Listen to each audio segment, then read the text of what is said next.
بسم اللہ الرحمن الرحیم۔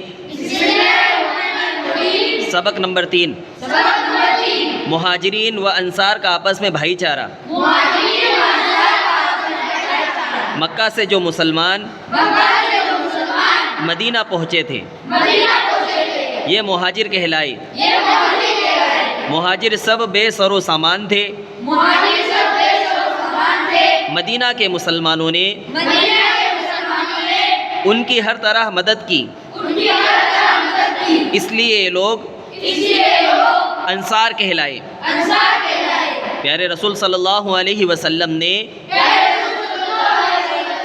مہاجرین اور انصار میں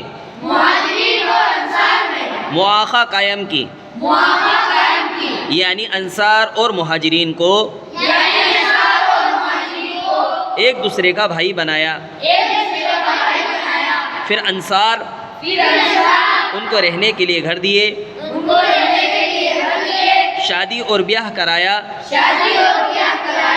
کاروبار میں شریک کیا،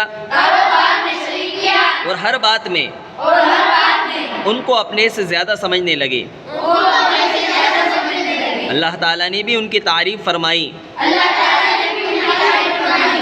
سوال، مہاجر کسے کہتے ہیں؟ جواب، مکہ سے جو مسلمان مدینہ پہنچے تھے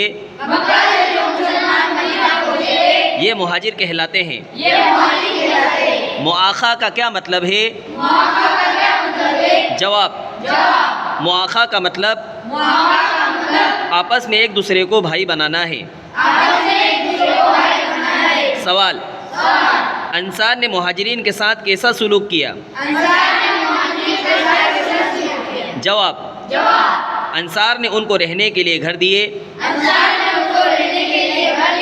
شادی اور بیاہ کرایا، کاروبار میں شریک کیا، اور ہر بات میں ان کو اپنے سے زیادہ سمجھنے لگے۔